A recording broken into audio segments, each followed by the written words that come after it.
आज का जो एडिटोरियल है वो 28 जुलाई को आया था 2020। इसमें हम लोग 4 पढ़ने वाले हैं, 4 टॉपिक्स के बारे में डिसाइड करने वाले हैं। एक है surveillance and deterrence in Indian Ocean region. Indian Ocean region बहुत ही इंपॉर्टेंट है ना, स्ट्रैटेजिक ढंग से है बाबू लोग। क्यों? क्योंकि ट्रेड रूट है ना, और यहाँ पे चाइना का वर्चस्व है। जब चाइना का वर्चस्व है तो कैसे काउंटर किया जाए, तो यहाँ पे ऑस्ट्रेलिया का इशू दिया जाएगा कि मालाबार ड्रिलिंग के लिए, मालाबार ड्रिलिंग मतलब सभी लोग मिलकर जो मालाबार कोस्ट में ये ड्रिलिंग करते हैं दिखाने के लिए, एकता दिखाने के लिए, क्या ऑस्ट्रेलिया को इंक्लूड करना उसमें सही है? यदि ऑस्ट्रेलिया को इंक्लूड करते हैं तो समीकरण कितना चेंज हो जाता है वर्ल्ड का। एक एक फूक फूक के कदम लिया जाता है। कल भी मैंने बताया था, कल मैंने क्या डिस्कस किया था, बहुत बढ़िया टॉपिक आया था कल। हाँ, पैलेस्तीन, इजराइल और यूएई, तो उसका समीकरण दिए थे और इंडिया ने कैसे डिप्लोमेटिक वे से अपना स्टेटमेंट दिया है। तो कोई भी चीज़ आप जब इंटरनेशनली करते हो बहुत ही आप सोच समझ के करते हो। जैसे एग्जांपल अभी मैं बताता हूँ तुमको, बांग्लादेश के साथ हम लोग बहुत कोशिश कर रहे हैं फेवर करने का। इसीलिए बांग्लादेश को हम क्या करते हैं, 15 अगस्त को एक गिफ्ट दे देते हैं। क्या गिफ्ट देते हैं? जो वहाँ के उससे पहले जो फाउंडिंग फादर थे बांग्लादेश के, अभी शेख हसीना के पिताजी, वो फाउंडिंग फादर थे। उनका कत्ल हुआ था। उनका जो कत्ल हुआ था 10-11 आदमी मिलकर कत्ल किए थे। 5 को फांसी मिल गया, एक भाग के इंडिया में छुपा हुआ था। तो इंडिया ने गिफ्ट दे दिया उसको, ले लो फांसी दे दो उसको। खुश बांग्लादेश वालों। ये होता है डिप्लोमेसी, सही टाइम पे क्या चाल चलना है, ठीक है ना। प्याला जो देखते हो ना, ये क्या बोलते हैं, चेस। वर्ल्ड में भी चेस लेवल पर काम होता है। यही इसी को बोलते हैं स्ट्रेटेजिक, ठीक है। इंटरनेशनल रिलेशन समझ में आ जाएगा तो तुम लोग हो सकता है तुम ऑप्शनल इंटरनेशनल रिलेशन भी ले लो, पॉलिटिकल साइंस 1 नंबर। कोई यदि चाहेगा कि इंटरनेशनल रिलेशन से रिलेटेड कोई ऑप्शनल ले तो उसका तो हम तो लगभग 70% 80% तो यहीं से कवर कर देंगे। क्योंकि मेरा भी जो ज़्यादा स्पेशलाइजेशन है ना करंट अफेयर्स में भी, वो इंटरनेशनल तरफ ज़्यादा झुकाव है मेरा, और पेपर में भी यही सब आता है। तो पढ़ते पढ़ते क्या होता है कि एक इच्छा जग जाता है। दूसरा देखो, समझ गए सर्वेलेंस क्यों जरूरत है? तो मैंने एक प्रेजेंट कॉन्टेक्स्ट में बात किया तुमसे, जल जीवन मिशन। हर घर में जल या हर नल में जल है ना। ये तुम्हारा नीतीश कुमार जी का भी वो है ना। सेंट्रल लेवल पे भी है। जैसे स्वच्छ भारत अभियान चला, एक बहुत बड़ा कैंपेन चला जिससे ग्रामीण, स्पेशली ग्रामीण इलाका, विलेज इलाका, उसमें एक सक्सेसफुल रिजल्ट मिला। इसी तरह जल जीवन मिशन भी काफ़ी अच्छा बढ़ रहा है आगे। बिल्कुल टैप लग गया ना, तो वही आंकड़ा देखेंगे 80,000 के आसपास पर डे लग रहा है पूरा भारत में। इसका डेटा देंगे थे। रिलीजियस नेशनलिज्म क्या है? आपका इकोनॉमिक ग्रोथ जा रहा है बहुत नीचे, गर्त में जा रहा है, अब पूरी तरह से बर्बाद है। कल बताए थे कि रिसेशन आने वाला है 21 में, है ना। मगर इस बार का कुछ और कारण होगा एज़ कम्पेयर टू 60s और 70s, है ना। ये भी खुलासा कर दिया गया था कल की क्लास में। इसमें देखेंगे कैसे कंट्री के लीडर लोग आदमी का मेन ध्यान भटकाने के लिए कैसे रिलीजन को गलत तरीके से यूज़ कर रहे हैं। और ये इक्वली एप्लीकेबल है तुम्हारे इंडिया के कॉन्टेक्स्ट में भी। अयोध्या का कांड देख लो, इतना आप कोविड क्राइसिस से परेशान हैं तो लोगों का सेंटिमेंट्स खींचने के लिए आप अयोध्या का कार्ड खेल देते हैं। तो मगर आज हम लोग समझेंगे टर्की के कॉन्टेक्स्ट में। तो केवल टर्की ही नहीं है, वर्ल्ड में बहुत जगह हो रहा है। Why do we need bats के बारे में हमेशा, चमगादड़ के बारे में बोलते हो यार खराब चीज़ है, कोविड दिया है, चेहरा इसको खा गया, कोविड दे दिया। इतना बोलने से नहीं होगा, बैट बहुत इंपॉर्टेंट है। क्या बोले थे तुम लोग को? फूडवे, एक कोई भी चीज़ यदि खत्म हो जाता है तो पूरा इकोसिस्टम में प्रभाव करता है उसका। बात समझे ना? हाँ, एग्रीकल्चर में बहुत बड़ा इंपॉर्टेंट है। कल पढ़े थे क्या इसको? भी पता है तुमको? सही बोले। एग्रीकल्चर में हम बताएंगे कैसे वो तुम्हारा सीड को कैसे स्प्रेड करता है। वेस्टर्न घाट्स का बात आएगा। बहुत सारा एग्रीकल्चर इसके नाम पे चलता है, बैट्स के नाम पे। और बहुत प्रजाति हमारे हैं इंडिया में, बहुत तरह का प्रजाति पाया जाता है, अलग अलग स्पीसीज बैट्स का। तो आज इसके बारे में डिटेल्स में बात करेंगे, ठीक है ना। और चमगादड़ को लोग दोनों तरफ से ही देखते हैं, ठीक है, पॉजिटिव नेगेटिव सभी चीज़ आएगा। तो पहला बात करते हैं, पहला एक एडिटोरियल का मिक्स, एक एडिटोरियल का है, ठीक है। मालाबार बोले ना, मालाबार देखो हिंदू पेपर में 28 जुलाई को आया था, इंटरनेशनल रिलेशन फटाफट निकालो अपना syllabus. Effects of policies and politics of developed and developing countries and India's interest and Indian diaspora, वही 1920 के आसपास फॉलो हो जाएगा। ठीक है, देख लेना, हाथ में होना चाहिए सिलेबस। आज भी भूल गई क्या?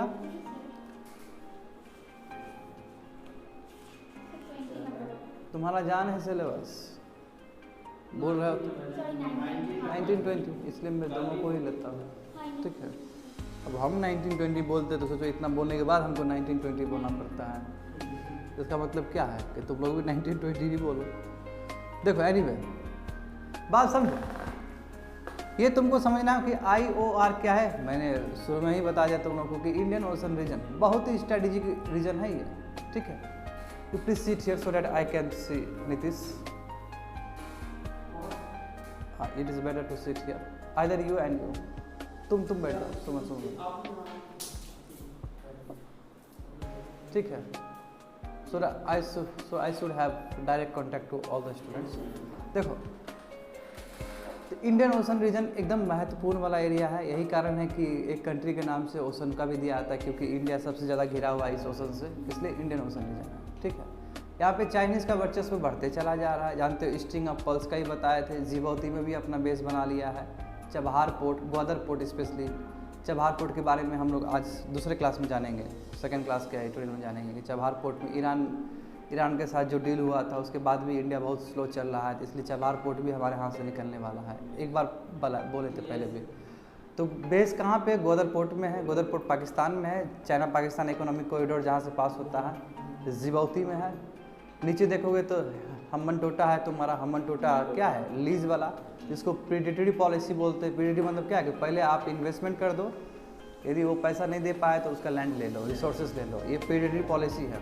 ठीक है, ऐसा सिविल सर्विस में क्वेश्चन नहीं पूछा जाता है। उसके बाद तुम ऊपर बढ़ोगे तो तुम्हारा म्यांमार के पास आओगे तो म्यांमार में कैप्यू पोर्ट है, वो भी डेवलप कर रहा है चाइना। यानी कि चाइना पूरी तरह से इंडियन ओशन को घेरना चाह रहा है ना।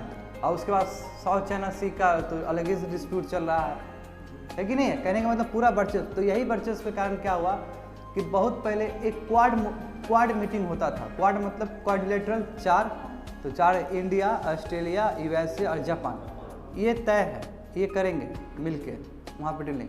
तो अब मालाबार कोस्ट भी होता था, मालाबार ड्रिलिंग भी होता था।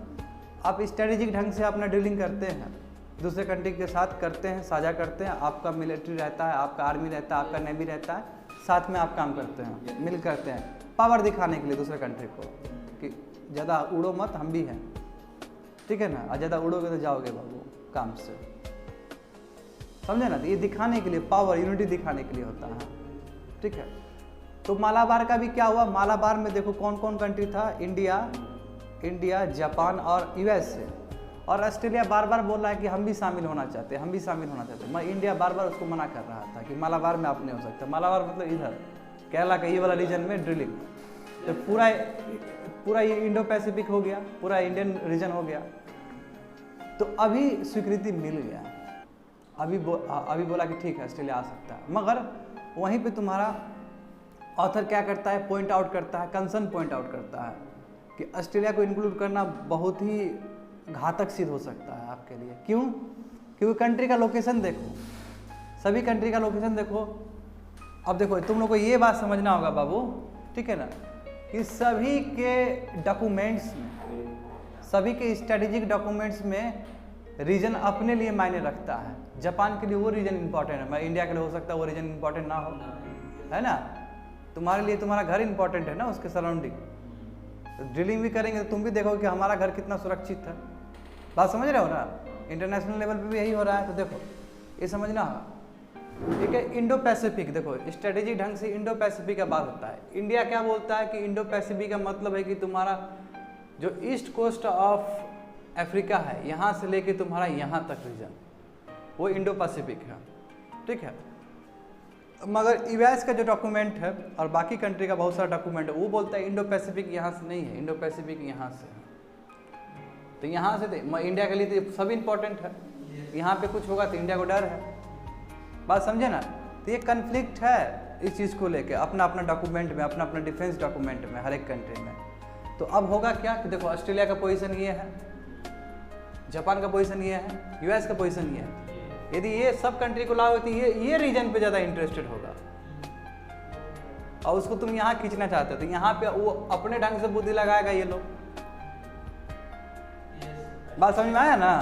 तो यही कंसर्न कर रहा है कि आप उसको तो कर रहे हो, आपको फूक फूक के कदम रखना चाहिए, ठीक है ना? ऐसे नहीं कि दावत दे दी है, हलवा पूरी खा रहा है बैठ के, ऐसे नहीं, समझे ना? हो सकता है वो दावत आपका विफल भी हो सकता है, तो वही कंसर्न व्यक्त कर रहा है ऑथर। बात समझे? तो एक सार हो गया, एक आपका ये हो गया। आप देखते कि इसका क्रोनोलॉजी कैसे बढ़ा है। देखो, ऑस्ट्रेलिया में भी included in Malabar naval exercise, वही बोला ऑस्ट्रेलिया हो सकता है मालाबार में, ठीक है ना? A key meeting of Ministry of Defence discussed the issue of inviting Australia for the trilateral Malabar naval exercise with Japan and USA, ठीक है? उसको बुलाया गया, डिफेंस मिनिस्ट्री का वो डिस्कशन हुआ, मीटिंग हुआ, उसमें बोला है कि ऑस्ट्रेलिया आप भी आ जाइए, इंडिया जापान यूएस तो है ही, आप भी आ जाइए, 4 हो जाएगा।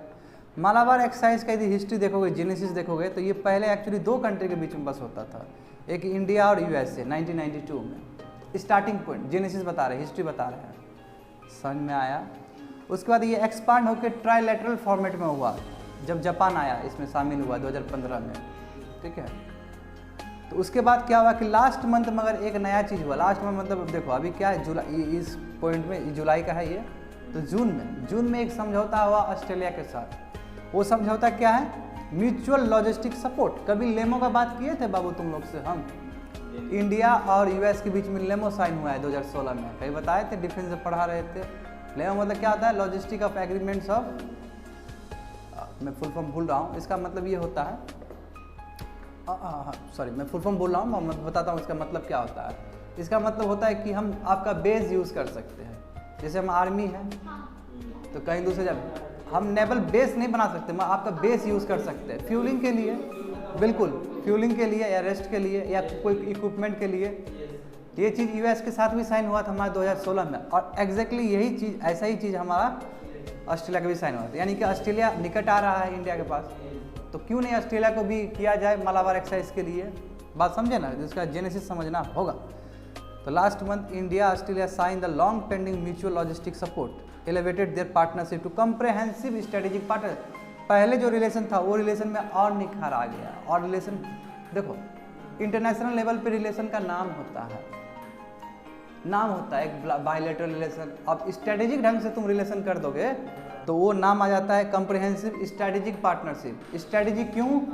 टेररिज्म के लिए साथ लड़ेंगे, डेटा आप दीजिए हम देंगे डेटा, कोई यदि ट्रैक कर रहा है तो हम लड़ेंगे। साइबर सिक्योरिटी के लिए, जो फाइनेंशियल ट्रांजैक्शन में पैसा उड़ा दे रहे हैं बिटकॉइन के द्वारा, क्रिप्टो करेंसी के द्वारा, तो दोनों कंट्री मिला रहेगा तो क्या होगा? सोर्स ऑफ इंफॉर्मेशन एक्सचेंज होगा। यही होता है कॉम्प्रहेंसिव, बहुत बड़ा स्ट्रेटेजिक इंटरनल सिक्योरिटी के लिए और पार्टनरशिप। तो समझे क्यों स्ट्रेटेजी? क्योंकि आर्मी वाला ड्रिलिंग कर रहा है वहाँ पे। तो हमारा रिलेशन क्या हुआ कि और बढ़ते चला जा रहा है स्ट्रेटेजिक ढंग से। किसके साथ? ऑस्ट्रेलिया के साथ। और ये लोगों के साथ तो बढ़ा ही है, जापान के साथ। तो जापान इतना इंडिया करीब क्यों है? बिकॉज ऑफ बुद्धिज्म का कारण है, तुम लोगों को पता होना चाहिए। बुद्धिस्ट, ठीक है ना, बहुत मानता है, इंडिया को बहुत पसंद करता है जापान। इंडियन लोग भी काफ़ी है वहाँ पे आईटी सेक्टर में। देखो why India wants Australia at this, क्यों इंडिया को क्यों जरूरत है ऑस्ट्रेलिया का इस समय? तो इंडिया को इसलिए ज़रूरत है कि India feels that it is a right time to share its traditional defensiveness in the maritime boundary.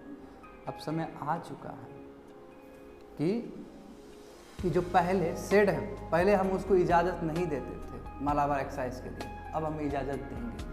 SHED है सेड मतलब कि पहले इनकार करते थे। ट्रेडिशनल डिफेंसिव यानी कि हम खुद ही करेंगे, आप नहीं आ सकते, अब टाइम आ चुका है इस चीज़ को धता बताने का, इस चीज़ को हटाने का। समझे? एक्सपर्ट्स ये भी एडवाइस करा कि जापान से जो अलायंस कर रहे हैं, यूएस से कर रहे हैं, ऑस्ट्रेलिया से कर रहे हैं, to counter Chinese move in the Indian Ocean. वही बोले ऑल्सो एडवाइस कि अलायंस करिए यूएस जापान से। क्यों? क्योंकि चाइना का जो माइट है इंडियन ओशन में, स्टिल ऑफ बोले ना स्ट्रिंग ऑफ पल्स के तहत, India wants democratic coalition of other countries to reduce the presence of China. जो पीपल लिबरेशन आर्मी चाइना को बोल रहा है, वहाँ का जो आर्मी है, कहीं बताए थे ना, वहाँ का जो नेवी आर्मी जो होता है उस लोग के प्रति प्रतिबद्ध नहीं है, वो केवल सरकार के प्रति प्रतिबद्ध है। बताए थे सिस्टम तुमको कभी? वही तो इंडियन ओशन रीजन में जो चाइनीज़ आर्मी है चाइनीज़ नेवी का जो प्रेजेंस है उसको काउंटर करने के लिए हम बड़े बड़े डेमोक्रेटिक कंट्री का सहारा ले रहे हैं, अलायंस बना रहे हैं उससे, ठीक है। Why China opposes entry of Australia, तो ऑब्वियसली सी बात है चाइना अपोज कर देगा। हाँ, तो चाइना अपोज किया। It's is the maritime coordinator as an Asian NATO, ये तो एशियन नेटो बना रहे। नेटो का जिक्र क्यों हुआ है? नॉर्थ अटलांटिक ये ट्रीटी है, रसिया को घेरने के लिए नेटो फोर्स बनाया गया था। ऑस्ट्रेलिया को रसिया को घेरने के लिए क्यों? क्योंकि बोले थे कि सेकेंड वर्ल्ड वॉर के बाद क्या हो कि दो ब्लॉक खड़ा हुआ, यूएसए खड़ा हुआ और रसिया खड़ा हुआ, दो वर्ल्ड बाइपोलर हो गया था, ठीक है। इंडिया का अलग बात है, इंडिया थर्ड वर्ल्ड की तरफ मूव कर गया, बोला कि हम दोनों किसी ब्लॉक में नहीं जाएंगे, और वहीं पे नेहरू जी और प्रसिद्ध हो गए थे, नॉन अलाइनमेंट मूवमेंट जिसको बोलते हैं, ठीक है ना। बात समझे ना, नॉन अलाइनमेंट मूवमेंट, तो उस डायमेंशन पर नहीं जाते। डायमेंशन ये नाटो को समझो। तो यूएसए कैपिटलिस्ट ब्लॉक जितने भी थे, यूएसए हो गए, यूके हो गए, फ्रांस हो गए, ये सब एक अपना मिलिट्री ग्रुप बनाए ताकि वो रसिया से क्या करे, काउंटर करे, और रसिया का भी था। तो ये बोला है कि चाइनीज़ को बोला, ये तो लगभग वही वाला बात है कि आप नेटो फोर्स तैयार कर रहे हैं हमको काउंटर करने के लिए, समझे ना। नेटो का जेनेसिस ये है। China feels that it is only to contain China, ये चाइना बोला कि केवल चाइना को ही वो कम करने के लिए ऐसा किया जा रहा है, इसका कोई ज़्यादा कोई मतलब नहीं है। और जो आर्टिकल ग्लोबल टाइम्स में छपा था, ये बड़े बड़े आर्टिकल बड़े बड़े होते हैं न्यूज़पेपर वर्ल्ड के, इसका मायने रखता है कि Australia is directed against China by putting more pressure.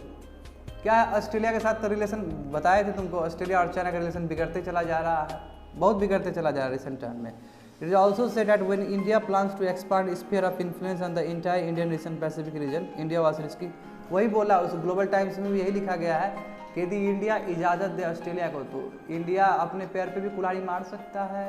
सोच समझ के कदम लेना चाहिए। क्यों, मैंने तुमको पहले ही बता दिया, इंडो पैसिफिक रीजन, क्योंकि अलग अलग डिफेंस फ्रेमवर्क में अलग अलग डेफिनेशन है। इंडिया के लिए तो वो जगह सिक्योर्ड है, करना है। तो बाद में क्या करें, ये तीन कंट्री मान लो कि यही दबदबा बना दे तो यू नेवर नो, और पता चला कि हम अपने घर में ही हम वीक पड़ गए। तो इतना आसान नहीं होता है, सब चीज़ को अच्छे से देखना पड़ता है। तो देखो, do USA Japan Australia concern about Indian Ocean region, देखो एग्जैक्टली वही बात कर रहा है। Their main motivation is probably to implement a rule based border in the Indo Pacific littorals. इसका क्या है, ये सभी कंट्री डेमोक्रेटिक कंट्री है। डेमोक्रेटिक कंट्री हमेशा चाहेगा कि डेमोक्रेसी का जीत हो, है ना, तभी तो कुछ होता है। तो ऑस्ट्रेलिया की तरफ से यूएस की तरफ से आ जाता है, ह्यूमन राइट्स हो रहा है, वॉल्यूशन हो रहा है ना, क्योंकि ये डेमोक्रेसी का झंडा लेके चलता है, वर्ल्ड में दिखाता है नाम के लिए। ऐसे बहुत सारा कंट्री को बर्बाद करने वाला यूएस ही है, देख लो तुम मिडल ईस्ट में। तो क्या बोला कि इंडो पैसिफिक लिटरल्स, लिटरल मतलब जो कंट्री सब है, छोटे छोटे कंट्री सब है, जगह है, उसमें क्या कर रहे हैं, ये रूल बेस्ड ऑर्डर बना देते हैं। बाबू रूल बेस्ड मतलब क्या हुआ, अनक्लोज ट्रीटी, ये बोले थे ना कि ट्रीटी ऑन द ये सी, जैसे बोल दिया था 2016 में जब पीसीए का आया था, परमानेंट कोर्ट आर्बिट्रेशन का जब आया था, बोला कि चाइना ज़बरदस्ती वहाँ पे एग्रेसिव पॉलिसी चला रहा है साउथ ये 9 डैश लाइन में। तो क्या बोला चाइना, हम बात नहीं मानते किसी का, ऐसे खुला चुनौती, हम किसी का बात नहीं मानते। यानी कि इंटरनेशनल लॉ का भी आप बात नहीं मान रहे क्या। तो यही लोग चाहता है कि इंडियन ओशन रीजन में इंटरनेशनल लॉ पे काम हो, यानी कि फ्रीडम ऑफ नेविगेशन हो, कंट्री लोग को आराम से जाए, कोई अपना कंट्री एक वर्चस्व कायम नहीं करे। इंडिया हमेशा सॉफ्ट पावर में आगे रहा, इंडिया कभी भी एक्सपांशनिस्ट पॉलिसी नहीं किया है, ये जान लेना, इंडिया की हिस्ट्री में कभी ऐसा नहीं है। With the development of ports the main concern for India is Chinese presence of naval vessels and probable naval base in the future. वही बोल रहे हैं, स्ट्रिंग ऑफ पल्स के द्वारा क्या होगा कि चाइना अपना बेस बढ़ाते चला जा रहा है, तो Chinese presence Indian Ocean region में बढ़ते चला जा रहा है, तो इंडिया के सॉवरेनिटी पे तो बहुत खतरा है ना।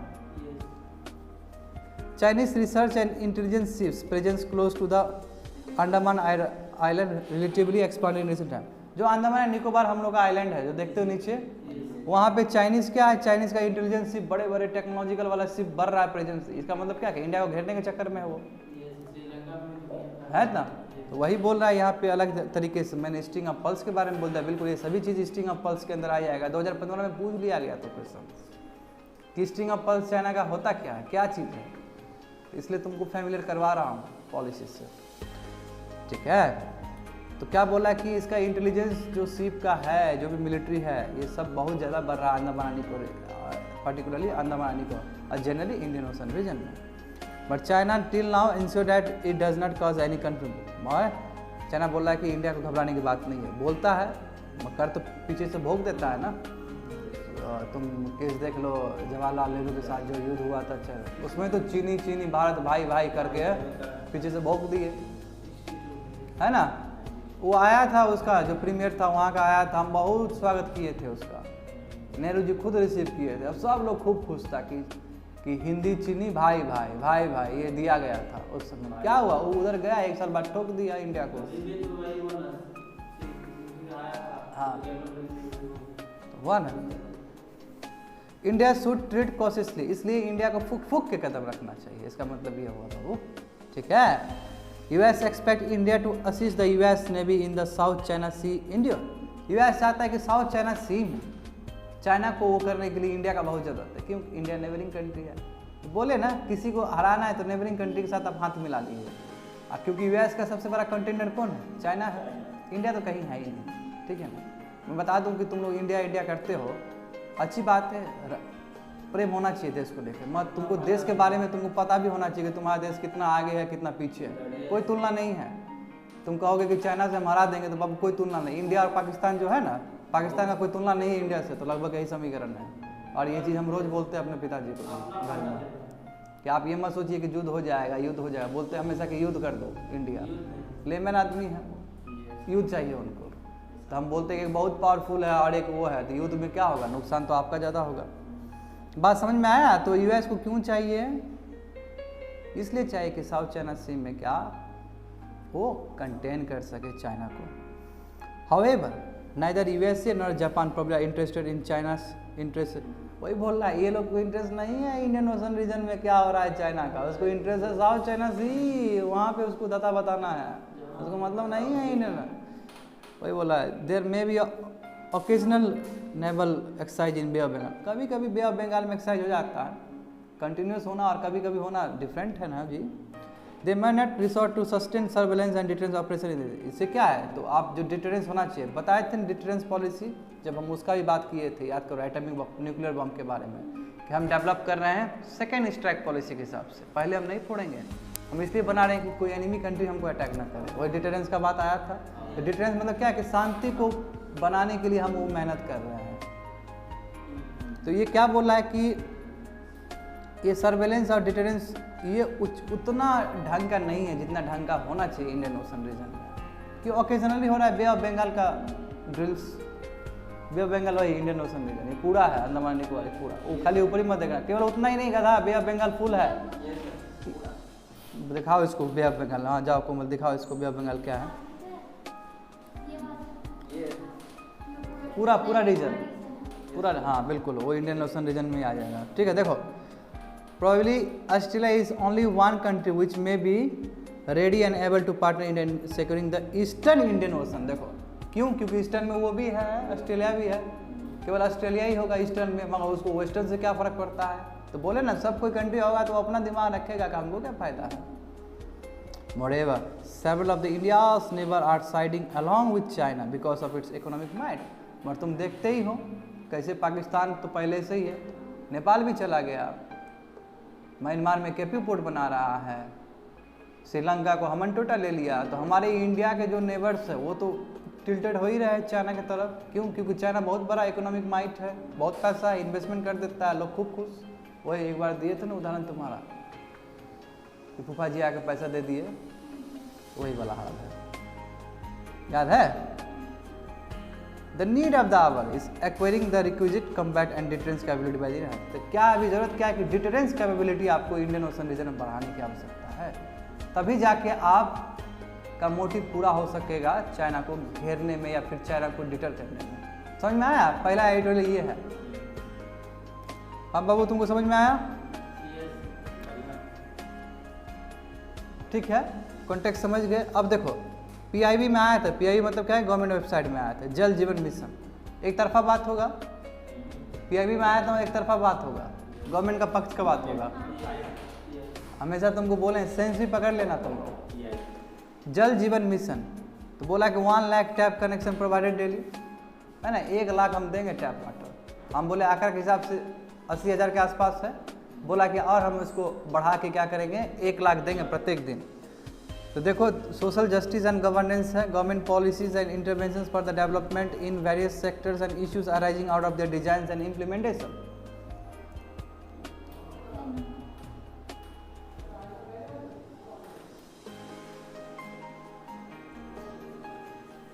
देखो जल जीवन मिशन, समझो जल ही क्या है, जीवन है ना, प्राण है। इसमें तो कोई तुम लोग को शक है तो बोलो, हमसे डिबेट करो, है ना।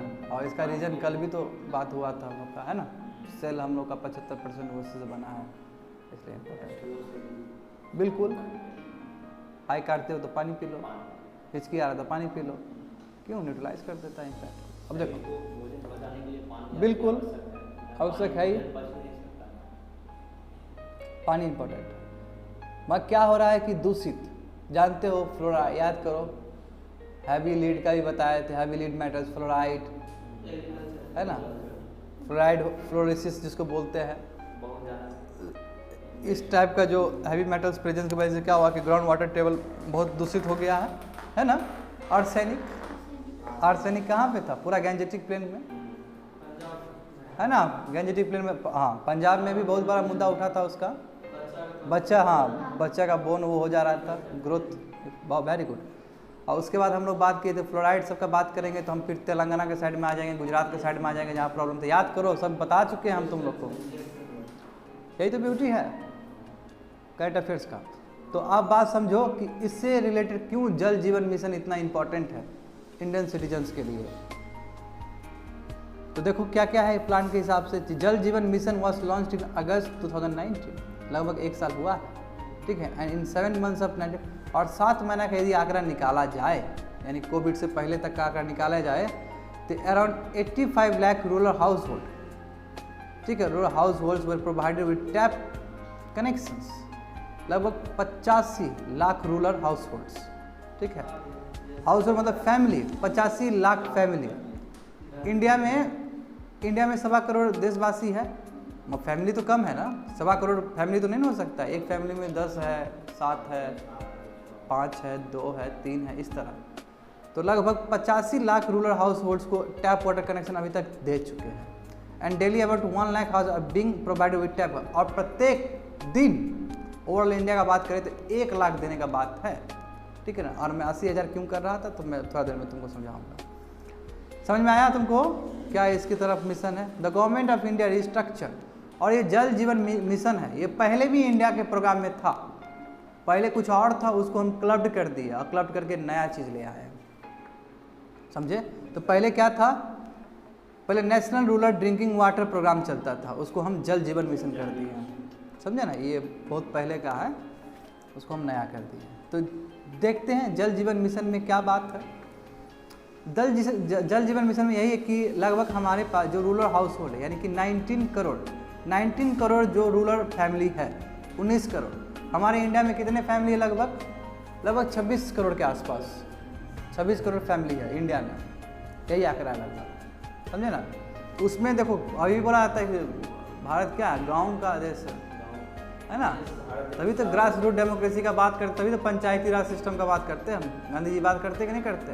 आंकड़ा से भी तुमको समझ में आ जाएगा कि लगभग 19 करोड़ रूरल हाउस होल्ड, यानी कि 19 करोड़ रूरल फैमिली, ठीक है, जिसमें से 3.3 crore house already have tap connection, जिसमें से लगभग 3.5 करोड़ फैमिली को टैप कनेक्शन मिल चुका है, यानी कि अभी भी लगभग 16 करोड़ लोग वंचित हैं।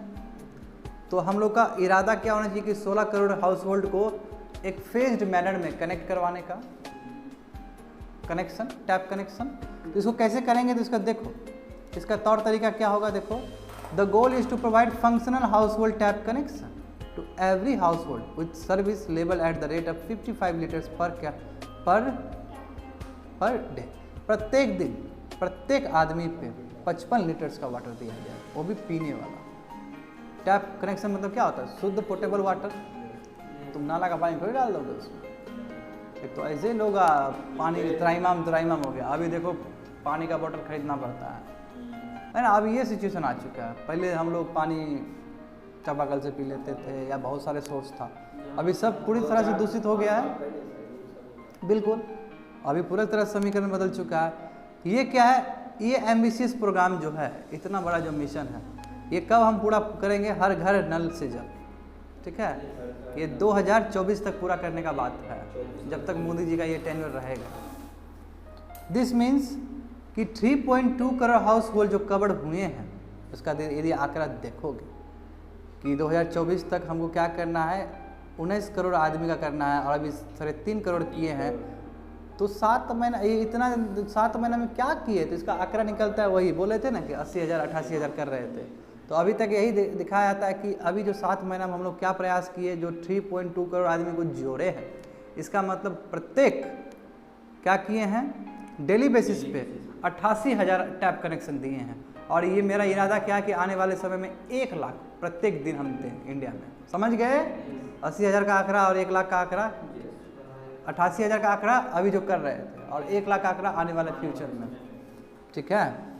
ये देखो, तो व्हाट अबाउट फंडिंग, पैसा कहाँ से आएगा, बड़ा बात कर दी, पैसा कहाँ से आएगा, तो ये पैसा आने से पहले तुम लोग समझ लो कि जो नॉर्मल स्टेट्स होते हैं, जहाँ पे इकोनॉमिक वायबिलिटी है, कमाने का साधन है, जहाँ पे स्ट्रक्चर बहुत अनुकूल है, जैसे गैंजेटिक प्लान, तो वहाँ पे जो फंडिंग होता है, वहाँ पे कभी 60:40 में होता है, कभी 50-50 में होता है, यानी कि सेंटर 50 रुपये दे रही है तो स्टेट भी 50 रुपये देगी उस प्रोग्राम के लिए, ठीक है। मगर नॉर्थ ईस्ट स्टेट में हमेशा ये 90:10 का होता है, और कई जगह पे 100% भी हो जाता है। क्यों? क्योंकि हिली रीजन्स है, उसमें बहुत कम चांस है और उतना पैसा नहीं है, क्योंकि इंफ्रास्ट्रक्चर ही नहीं है वहाँ पे, है ना, समझे ना, वहाँ पे इंफ्रास्ट्रक्चर ही नहीं है, तो उसके लिए, और स्पेशल स्टेट है वो सभी, नॉर्थ ईस्ट सभी स्पेशल स्टेट है, तो स्पेशल स्टेट यही आर्टिकल 370 के अंदर ही आता है वो सब, सॉरी 370 बोले, 371 372 ऐसे करके है। सिक्किम भी 371 के अंदर आता है, 7 सिस्टम, साथ सिक्किम को भी लो, 7 सिस्टम में सिक्किम नहीं आता है, नॉर्थ ईस्ट में सिक्किम आता है, समझे बात को। अब बात समझो यहाँ पे, तो यही कारण है इन लोगों को स्पेशल प्रोविजन मिला है संविधान से, और आर्टिकल 371 372 में ये अलग अलग प्रोविजंस दिए गए हैं, अलग अलग नॉट, जब पढ़ाएंगे संविधान का भाषा तब समझाएंगे।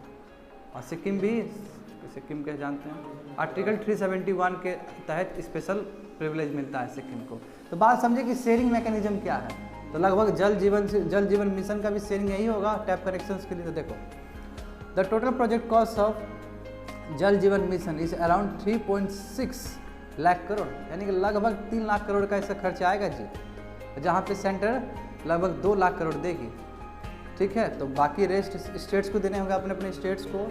तो फंडिंग क्या है, 50-50 है नॉर्मल स्टेट्स के लिए, बता चुके हैं। नॉर्थ ईस्ट के लिए यानी कि हिमालयस के लिए, नॉर्थ ईस्ट के लिए जहाँ पे थोड़ा दिक्कत है 90:4 है, और यूनियन टेरिटरीज के लिए 100 है, क्योंकि यूनियन टेरिटरीज ऑल अबाउट क्या है, सेंट्रल गवर्नमेंट का है, वो पूरी तरह से कंट्रोल करता है। और ये पैसा कहाँ से मोबिलाइज करोगे, हाँ वो पूछो क्या बोल रहे हैं, नहीं बिहार ईस्ट में आता है, नॉर्थ ईस्ट में, असम नॉर्थ ईस्ट, 7 सिस्टर में भी है, ईस्ट, ठीक है। देखो, तो ये पैसा कहाँ से लाएगा सरकार, ये कहाँ से, कौन से जो एग्जिस्टिंग प्रोग्राम है, जो हमारे पास एग्जिस्टिंग प्रोग्राम है गवर्नमेंट, वहीं से पैसा कर, जैसे MG नरेगा, वहाँ से कुछ पैसा कलेक्ट होगा। तो देखो एक शब्द दिया है ना, क्या है, डोबिटेलिंग ऑफ रिसोर्सेस, यानी कि जो पैसा, रिसोर्स मतलब पैसा होता है, कहाँ से आएगा, इसका मतलब ये है MG नरेगा से लिया जाएगा। 15th फाइनेंस कमीशन जो ग्रांट देती है पंचायती राज इंस्टीट्यूशन के लिए, PRI के लिए, वहाँ से पैसा लेंगे। क्यों, ग्रास रूट डेमोक्रेसी के लिए आपको 15th फाइनेंस कमीशन बोला कि इतना इतना स्टेट को देना चाहिए। स्टेट को, पंचायती राज सिस्टम को वो एम्पावर करने का स्टेट का जिम्मेदारी है, सेंटर का नहीं, स्टेट का। यहाँ पे मार खा जाता है, यहाँ पे स्टेट नहीं चाहता है कि उसका कोई पंचायती राज इंस्टीट्यूशन तैयार, भयानक लेवल पे तैयार हो, इस पे I12 भी बहुत छपता है।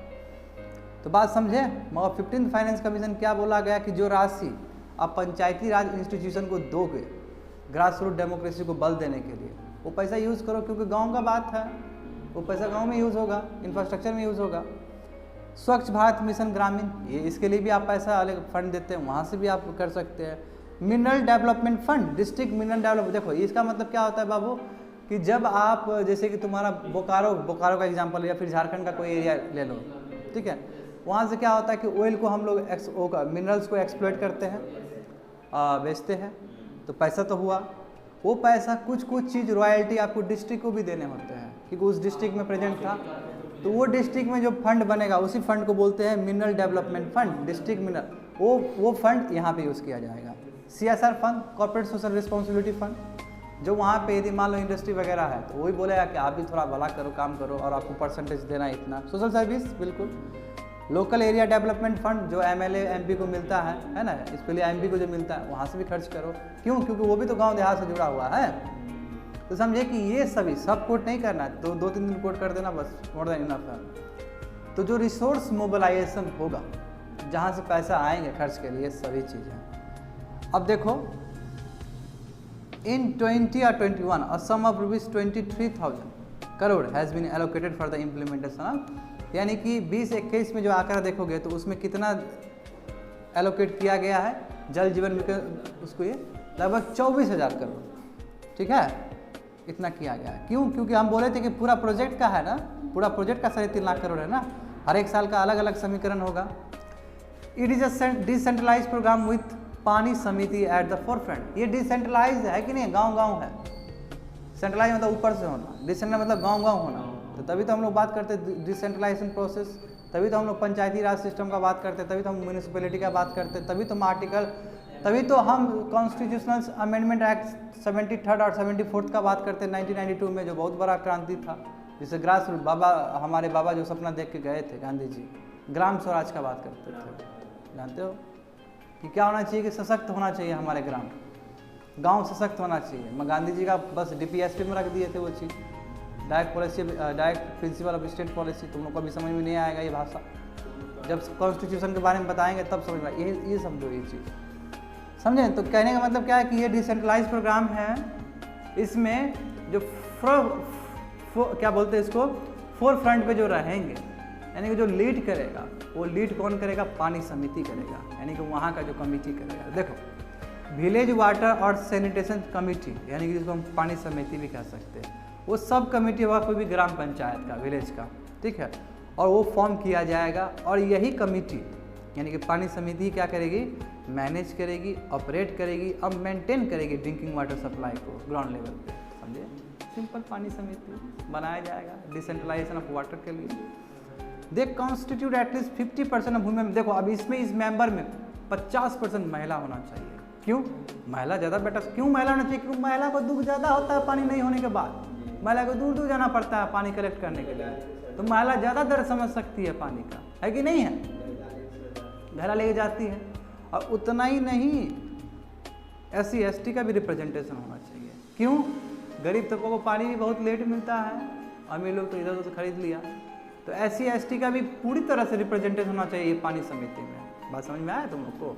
तो वही कहा गया कि 50% मेंबर्स कमेटी में महिलाएं होनी चाहिए, ठीक है? हाँ बिल्कुल, जॉब है एक तरफ से कमेटी, और उस पर बिल्कुल जॉब ही है एक तरफ से, और ये लोग डिसाइड करें किस तरह ऑपरेशनलाइज करना है ड्रिंकिंग वाटर को। फॉर द रेस्ट आप देखो 50% तो दे दिए वुमेन को, 50% में कौन कौन रहेंगे? तो for the rest 50% of the members of committee there will be equal representation elected panchayat members and representative. जो पंचायत मेंबर्स है, ग्राम सभा के जो पंचायत मेंबर वहाँ जाएंगे, और SC ST कम्युनिटीज जाएंगे जो निम्न कम्युनिटी। देखो SC ST, देखो बाबा अम्बेडकर अभी भी हाथ चूमो उनका, याद करो कि अभी तक जरूरी है ना सशक्त करने के लिए। तो देखो जो विलेज एक्शन प्लान है will consider the water source development, supply, grey water management and operation and maintenance. यदि कोई तरह का मेंटेनेंस की जरूरत है तो यही तुम्हारा विलेज एक्शन प्लान ही करवाएगा, है ना? वही जिसका हेड तुम्हारा पानी समिति है।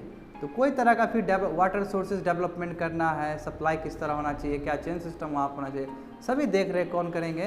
ये करेंगे, यानी कि विलेज एक्शन प्लान, और उसमें करने वाले जो वो है पानी समिति। It is a generate responsive and responsible leadership at the village who can manage, plan, operate and maintain in village water supply infrastructure। तो क्या बोला? ये रिस्पॉन्सिव है जी, जिम्मेदारी दिया जा रहा है और रिस्पॉन्सिबल करना ही आपको, ठीक है ना? और इस तरह का लीडर क्रिएट किया जा रहा है, लीडरशिप क्रिएट हो रहा है विलेज लेवल पे। बहुत बड़ी बात है, ताकि पानी से रिलेटेड गाँव में क्या हो सके, इंफ्रास्ट्रक्चर क्रिएट हो सके। होप सो समझ में आ रहा है तुम लोग को। Jal Jeevan mission towards emulating the success of Swachh Bharat mission. क्या बोला कि ये लगभग लग रहा है कि हो सकता है कि आने वाली, ये देखो गवर्नमेंट का व्यू पॉइंट है, एक तरफा होगा, मैंने पहले ही बोल दिया था। हर दिन में बोलता हूँ, गवर्नमेंट कभी भी कुछ बोलती है तो अपना पक्ष रखेगी, अपना क्रिटिसिज्म तो नहीं देगी। बाद में एडिटोरियल आएगा इससे क्रिटिसिज्म, ग्राउंड लेवल पे दिक्कत क्या है। एक तरफा बात को नहीं लेना है, सिविल सर्वेंट हो, दोनों को बैलेंस करना है। तो क्या बोला कि इसका क्या कि लगभग, अब शब्द देखा जाए तो गवर्नमेंट का शब्द क्या है कि लगभग स्वच्छ भारत अभियान टाइप का होने वाला है। क्यों? क्योंकि 1 लाख कनेक्शन डेली देने का बात कर रहे हैं हम लोग, है ना, 21 के बाद या 20 के बाद। देखो every asset created is being geo tag, जितना हम करेंगे ना उसका जियो टैग होगा, मतलब हमको पूरा इन्फॉर्मेशन है टेक्नोलॉजी के थ्रू। जियो टैग मतलब क्या है? जैसे आरोग्य सेतु मतलब क्या हुआ, तुम्हारा घर के बारे में तुमको पता कर ले रहा है ना, तो जियो टैग उसी को बोलते हैं, जियोग्राफिकल टैग। इन्फॉर्मेशन पता जाएगा यहाँ हुआ तो वो रिकॉर्डेड है, टेक्नोलॉजी का यूज़ कर रहे हैं। जो कनेक्शन दिया जाएगा वो आधार से लिंक हो जाएगा, जो हेड है हाउस होल्ड के, घर के जो फैमिली के जो मुखिया है उसके आधार कार्ड से लिंक हो जाएगा। अच्छा आपके आधार कार्ड ठीक है, आपका लिंक कर चाहिए। आधार कार्ड बहुत फ़ायदा भी है, बहुत नुकसान भी है, ठीक है। Dashboard indicating the progress of mission, और वहाँ पे एक कमेटी बनेगा जो देखेगा कि कितना काम हुआ है डिस्ट्रिक्ट लेवल पे, वो क्रिएट किया जाएगा। This involves exploring partnership with, और ये करने के लिए बहुत सारे NGO भी आएंगे, UN यूनाइटेड नेशन एजेंसी भी आएंगे, है ना। क्यों? क्योंकि बाबू याद करना है तुम लोग को, वर्ल्ड बैंक का सस्टेनेबल डेवलपमेंट प्रोग्राम है, SDGs प्रोग्राम है, उसमें सैनिटेशन का बात है कि नहीं है, पॉवर्टी का बात है कि नहीं है, माल न्यूट्रिशन का बात है कि नहीं है, तो वर्ल्ड लेवल पे तो बात हो ही रहा है। तो वर्ल्ड लेवल के ऑर्गेनाइजेशन भी जुड़ेंगे इसमें, सिंपल CSR फंड होंगे, ट्रस्ट होंगे, फाउंडेशन होंगे। Pure drinking water will become people movement, शुद्ध पानी ये पीपल का मूवमेंट, जैसे शुद्ध वातावरण पीपल का मूवमेंट हो गया, है ना। देखो मिनिस्ट्री, अब इसके लिए क्या किया, जल शक्ति एक मिनिस्ट्री बना दी है इस बार, हुआ कि नहीं हुआ। जल शक्ति को एक, पहले ऐसा कुछ नहीं था मिनिस्ट्री, अब वाटर मिनिस्ट्री बना दी है, जल मिनिस्ट्री। देखो जल शक्ति नोडल मिनिस्ट्री बन गया, है ना। और it monitors the national mission, ये मॉनिटर करेगा नेशनल लेवल पे, छोटे लेवल पे तो कर ही रहा है सब, ये नेशनल लेवल पे देखेगा कैसे हुआ, ठीक है। और ये क्या करेगा, स्टेट से UT से बात करेगा कि सही इम्प्लीमेंट कर रहे हो कि नहीं कर रहे हो, है ना। हाँ तुम्हारे पास नहीं है ना, you should go there, you should go there, मैं तो भूल ही गया था, जो बैठो वहाँ पे तेजी से, ठीक है। अच्छा मुझे अभी याद आया, चलो।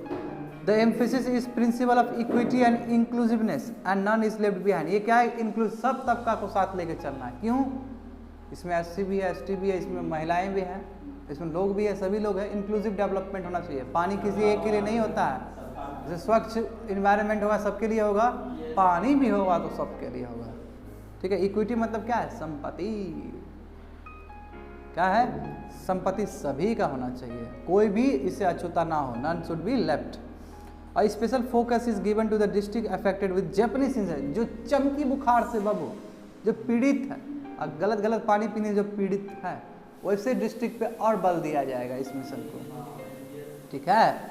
जो देखो फ्लोरेसिस आ गया ना, आर्सेनिक, यानी कि जो फ्लोराइड से, देखो कितना बात अच्छा पकड़े हैं उस समय, फ्लोराइड और आर्सेनिक से जो जूझ रहा है जो आदमी, जो डिस्ट्रिक्ट पे, जो विलेज में, वहाँ पे और बल देंगे, ठीक है। बिल्कुल गंजेटिक प्लेन में है,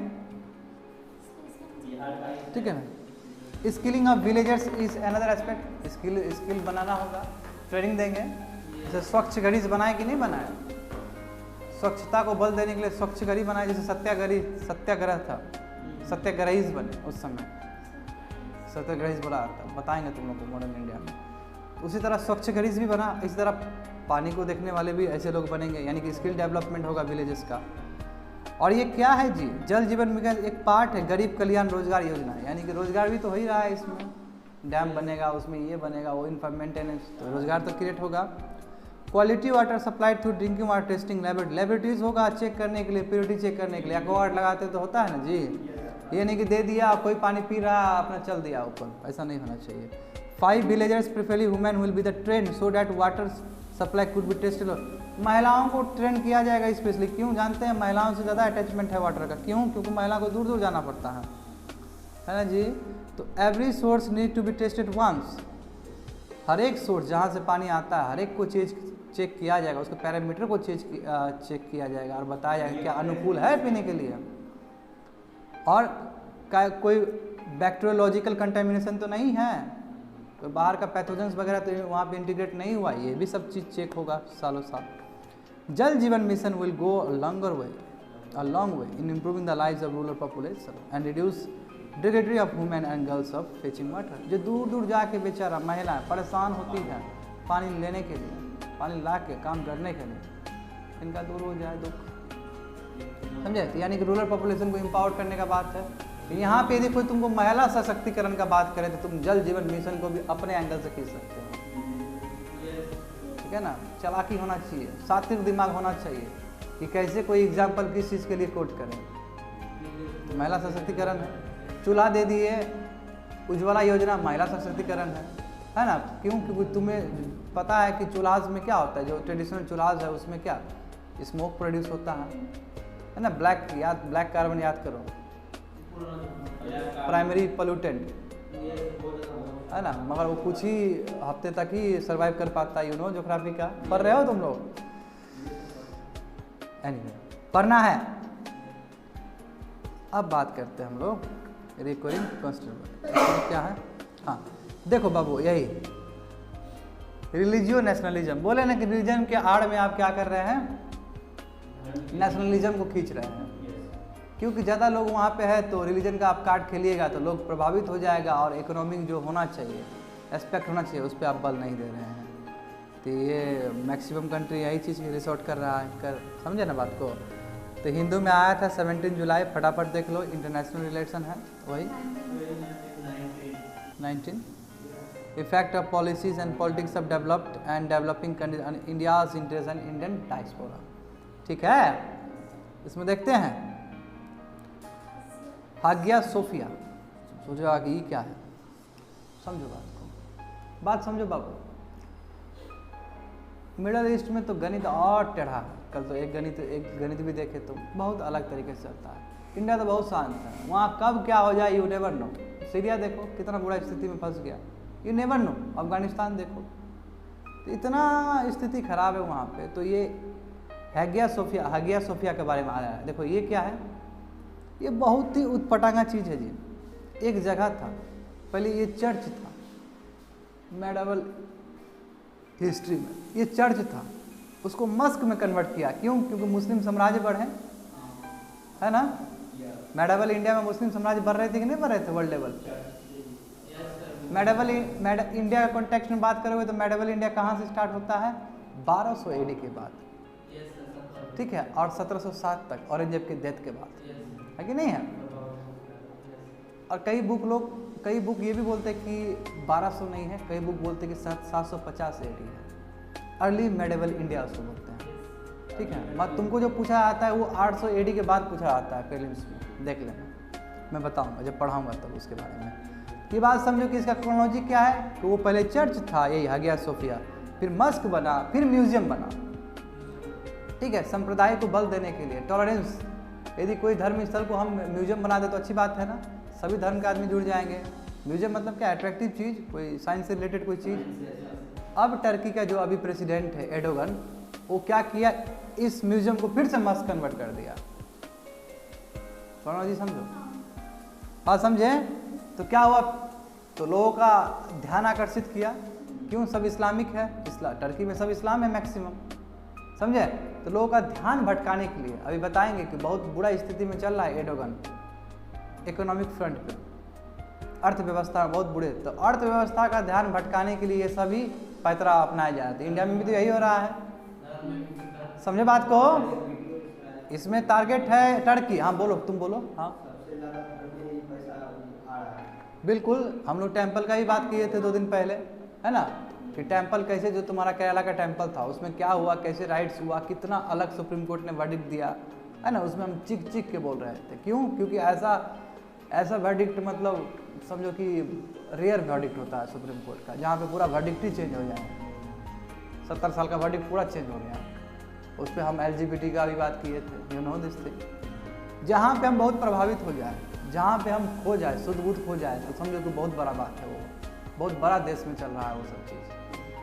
क्यों? क्योंकि हम वो जान रहे हैं ना, इतना दिन से जुड़े हैं इसलिए। तुम लोग पढ़ोगे तो क्या इसका तो हिस्ट्री थोड़ी है क्या, आई डोंट नो।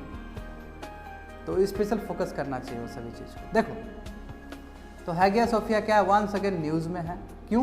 क्योंकि फिर से क्या किया कि it is now being turn into mosque by Turkish president. फिर मस्क बना दिया गया है ना जी, अर्डोगन ने कर दिया, बना दिया ना जी प्रेसिडेंट ने। हैगिया सोफिया का मतलब लिटरली मतलब क्या है टर्किश भाषा में, होली विजडम, पवित्र नॉलेज। ऐसा जगह जहाँ पे आपको पवित्र नॉलेज मिलता है। ये नाम है जी, ये नाम का मीनिंग है, ठीक है। अब ये देखो ये बिल्ड, तो हम बोले ना मेडावल इंडिया से ताल्लुक करना पड़ेगा वर्ल्ड का मेडावल इंडिया कुछ और है बाबू, और इंडिया का कॉन्टेक्स्ट में बात किए हैं, इंडिया से हम जोड़ना चाह रहे थे। वर्ल्ड और इंडिया अलग अलग चीज़ है। वर्ल्ड में मेडावल, तुम लोग को वर्ल्ड हिस्ट्री पढ़ाएंगे तो हम बताएंगे कि कैसे मेडावल वर्ल्ड चला है। तो देखो it was build by the Byzantine emperor Justin I in the first half of the 16th century, यानी कि फर्स्ट हाफ मतलब क्या 550 AD के आसपास बनाया था वही medieval India, medieval world. And this was the third cathedral, यानी कि ये क्या है जी, कैथेड्रल मतलब क्या, चर्च बनाया गया था उस समय, ठीक है।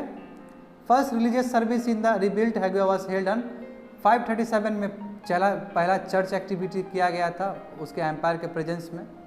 अब उसके बाद क्या क्रोनोलॉजी हुआ है, तो देखो पहले क्या था, कैथेड्रल ऑफ क्या है, कॉन्स्टेंटिनोपल, मतलब क्या है कि वहाँ पे एक ये सीट है, सीट मतलब चर्च के लिए बहुत बड़ा स्थान है। जैसे देखते हैं ना अयोध्या राम जी के लिए बहुत बड़ा है, हिंदू के लिए, उस तरह चर्च के लिए बहुत बड़ा स्थान था, ठीक है। Until the fall of 15th century में क्या हुआ कि ये जो देख रहे हो कॉन्स्टेंटिनोपल देख रहे हो, ये बहुत बड़ा साम्राज्य था, ये फॉल हो गया 15th सेंचुरी में, यानी कि पूरी तरह से समीकरण चेंज हो जाएगा, अब वो मस्क की तरफ बढ़ जाएगा। तो 15th सेंचुरी मतलब क्या है, 1400 से लेकर 1500। तो 1453 में क्या, Ottomans decide to turn the, वही चर्च को इसने मस्क में कन्वर्ट कर दिया। क्यों? क्योंकि एम्पायर दूसरा आ गया ऑटोमन, फिर ऑटोमन एम्पायर भी खत्म हो गया फर्स्ट वर्ल्ड वॉर में, जहाँ पे इंडिया में तुम्हारा खिलाफत मूवमेंट चला है। जोड़ते जाओ सभी चीज़ को, अली ब्रदर्स जहाँ गांधी जी ने यूज़ किया था, सब ब्लैंक है, तुम लोग क्या तुम लोग करोगे सिविल सर्विस यार, ठीक है। देखो this was to demonstrate who was the new lord of the golden on, ये क्या है, एक हेजेमोनी क्रिएट करने के लिए कि ये नया शताब्दी में कौन हीरो है। एग्जैक्ट पॉइंट नहीं देखना है, तुम समझना है, ये पूछा नहीं जाता है, बात समझे, क्रोनोलॉजी समझो कि क्या क्या हो रहा है कैसे, और अभी क्या कॉन्टेक्स्ट है इसका। आफ्टर द कोलैप्स, अब देखो बोले ना फर्स्ट वर्ल्ड में जब कोलैप्स हुआ तो क्या हुआ, मुस्तफ़ा केमन क्लोज डाउन, ये इसको बंद कर दिया, मस्क को बंद कर दिया, और 19 and it was open as a museum in 1935 में इसको म्यूजियम में कन्वर्ट कर दिया गया, ठीक है। अब देखो such convergence were common in madam, मगर ये तो ठीक है, चलो ठीक है, ये सब तो मेडिवल टाइम्स में हुआ है ना। मेडिवल टाइम्स में ऐसा होता था कि एक मस्जिद को आप मंदिर बना दिए, फिर मंदिर को आप चर्च बना, ये होता था। माँ अभी 21वीं सदी में ये सब चीज़ नहीं है, जहाँ से निकल चुका है आदमी धर्म से, काफ़ी ऊपर जा चुका है। पहले धर्म के नाम पे तो कंट्री बनता था, अब तो आदमी बहुत आगे निकल चुका है ना, टेक्नोलॉजी में निकल चुका है, स्पेस में निकल चुका है। क्या अभी भी वही आप गणित करिएगा पॉलिटिक्स में, वेरी बैड, ठीक है। ये बोलना चाह रहा है, कंट्रोवर्सी क्या है, कॉमन है, मेडिवल टाइम में कॉमन था। नाउ द टर्किश पे टर्न द मोनूमेंट बैक, क्या वो फिर मेडिवल वाला काम कर रहा है, मेडिवल वाला काम कर रहा है कि नहीं कर रहा, ठीक है, जो कि सही नहीं है। और वो टर्की इस्लामिस्ट पॉलिसीज को बढ़ाना चाहता है, इस्लाम को खींचना चाहता है लोग को। Just look at the development in Turkey, देखो डेवलपमेंट देखो टर्की में हुआ क्या, ठीक है। तो इसमें तुमको थोड़ा पता चलेगा कि टर्की में हुआ क्या, टर्की का डेमोक्रेसी तुमको समझ में आ जाएगा कि वहाँ के जो पहले केमल अतातुर्क थे, उन्होंने मॉडर्न टर्की को बनाया सेकुलर फैब्रिक में, ये पूरा सेकुलर, हर धर्म बराबर है, इतना प्रोग्रेसिव लीडर आया था उस समय, ठीक है। और 2003 में तुम्हारा एर्डोगन आया है पावर में, उससे पहले तुम्हारे ये कौन थे, केमल साहब थे, और केमल साहब बहुत ही सेकुलर फैब्रिक था इनके मन में, मतलब सब धर्म बराबर। मगर जैसे ही एर्डोगन आए तो क्या हुआ, he strengthen his leadership by dismantling the military dominated authoritarian power structure. पहले मिलिट्री बहुत डोमिनेट करता था टर्की में, जैसे कि अभी देख लो चाइना है कि नहीं है, जैसे सॉरी चाइना बोलने से, चाइना बोलना गलत होगा, पाकिस्तान क्लासिकल एग्जाम्पल होगा, ठीक है, जहाँ प्रजातंत्र भी है मगर पीछे से कौन चला रहा है, मिलिट्री चला रहा है। इसमें क्या है, चाइना में क्या है कि चाइना में टोटलिटेरियन फॉर्म ऑफ गवर्नमेंट है, तो मतलब क्या है कि गवर्नमेंट है मगर पुलिस मिलिट्री उसके लिए काम करती है, पीपल के लिए काम नहीं करती। तो देखो दोनों का अलग चीज़ है, समझे ना, मिलिट्री नहीं चला रहा है वहाँ, कम्युनिस्ट गवर्नमेंट चला रहा है मगर मिलिट्री उसको रख के, ठीक है ना। तो बात समझे, तो क्या किया कि जो पहले मिलिट्री का वर्चस्व था ये एर्डोगन आते ही तोड़ दिया इसको, ठीक है। तो ये भी एक काम बहुत बड़ी बात है। अब फिर वो 2011 में, क्योंकि 3 में आया था, फिर 2011 में फिर री इलेक्टेड हुआ एर्डोगन, और उसने क्या किया कि पार्लियामेंट्री सिस्टम को प्रेसिडेंशियल सिस्टम में कन्वर्ट कर दिया। बोले थे ना इंडिया में भी मांग उठ रहा था, और अपने आप को सर्वोपरि बता दिया। और प्रेसिडेंट क्यों, प्रेसिडेंट डायरेक्ट, प्रेसिडेंट का चुनाव जानते हो तुम लोग, है ना। और जबकि वो 51-49 हुआ था परसेंटेज, 51 बोला था कि प्रेसिडेंशियल ठीक है, ये वो बोला था कि 49 नहीं होना चाहिए। इसका मतलब कितना क्लोज गया है। तो लगभग इसका मतलब क्या है कि बहुत धांधलीबाजी हुआ होगा। 51-49 मतलब क्या, बहुत धांधलीबाजी हुआ होगा उस चीज़ को। कैसे ये फिगर आ जाएगा, जस्ट आप 1% से दिखा, 50-50 आता तो कुछ नहीं करते। 51-49 है, इसका मतलब आपको पक्का मसल पावर यूज़ किया यार, ऐसे थोड़ी होता है ना। तो फिर से क्या किया, प्रेसिडेंशियल इलेक्शन हुआ 2018 में, जीत गया। उसमें भी क्या है 52% इसको वोट मिला है, यानी कि बहुत सारे लोग हैं इससे नाराज़ भी है, यही हुआ ना मतलब।